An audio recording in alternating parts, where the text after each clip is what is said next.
Hello, ഇന്നൊരു ചെറിയൊരു അറിവ് പ്രാചീന ഇന്ത്യയുമായിട്ട് ബന്ധപ്പെട്ട അതെങ്ങനെ സമകാലീന അല്ലെങ്കിൽ കൊളോണിയൽ ഇന്ത്യയുമായിട്ട് ബന്ധപ്പെട്ടത് നോക്കാം.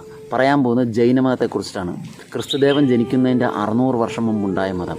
24 തീർത്ഥങ്കരന്മാരാണ് അതിലുള്ളത്.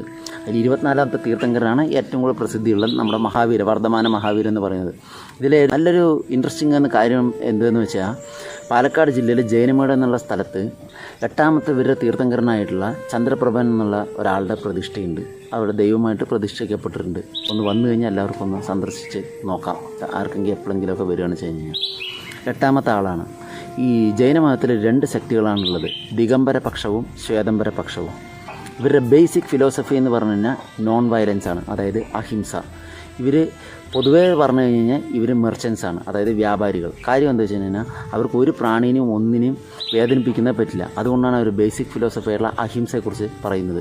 മധ്യകാലഘട്ടത്തിലാണ് ഈ പാലക്കാട് ജില്ലയിലെ ജൈനമത ക്ഷേത്രം പണിയപ്പെട്ടുള്ളത്. 15ാം നൂറ്റാണ്ടിൽ ഒരു മെർച്ചൻ്റാണ് പണി കഴിപ്പിച്ചിട്ടുള്ളതെന്നാണ് പറയപ്പെടുന്നത്. നമ്മുടെ കേരളത്തിലെ നമ്മൾ ഏറ്റവും കൂടുതൽ ആരാധിക്കുന്ന അറിയപ്പെടുന്ന നമ്മുടെ ഏറ്റവും വലിയ കവിയായിട്ടുള്ള കുമാരനാശാൻ 1907 വീണപൂവ് രചിച്ചിട്ടുള്ള ഈ ജൈനമേടിൽ വെച്ചിട്ടാണെന്നാണ് പറയപ്പെടുന്നത്. വീണപൂവ് അതായത് ഒരു പൂവിൻ്റെ ജനനം മുതൽ മരണം വരെ. ഈ ബേസിക് ഫിലോസഫി ആയിട്ടുള്ള ജൈനമതത്തിലെ നോൺ വയലൻസ് അല്ലച്ചന അഹിംസ എന്നറിയപ്പെടുന്നത് സ്വാതന്ത്ര്യം കിട്ടാൻ വേണ്ടി ഏറ്റവും വലിയ ആയുധമായിട്ട് ഉപയോഗിച്ചിട്ടുള്ള ആളാണ് മഹാത്മാഗാന്ധി, നമ്മുടെ രാഷ്ട്രപിതാവ്. അദ്ദേഹം ഒരുപാട് ബ്രിട്ടീഷുകാരുടെ ക്രൂര പീഡനങ്ങൾക്ക് സഹിക്കാനുള്ള കഴിവ് അദ്ദേഹത്തിന് കിട്ടിയത് ഇതേ ഈ അഹിംസയിലൂടെയാണ്.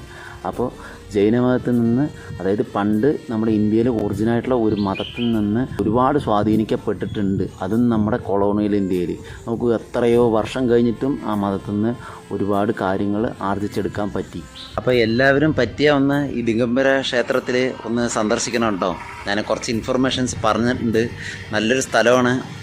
അപ്പോൾ പുതിയൊരു വീഡിയോയുമായി വീണ്ടും കാണാം. ബൈ.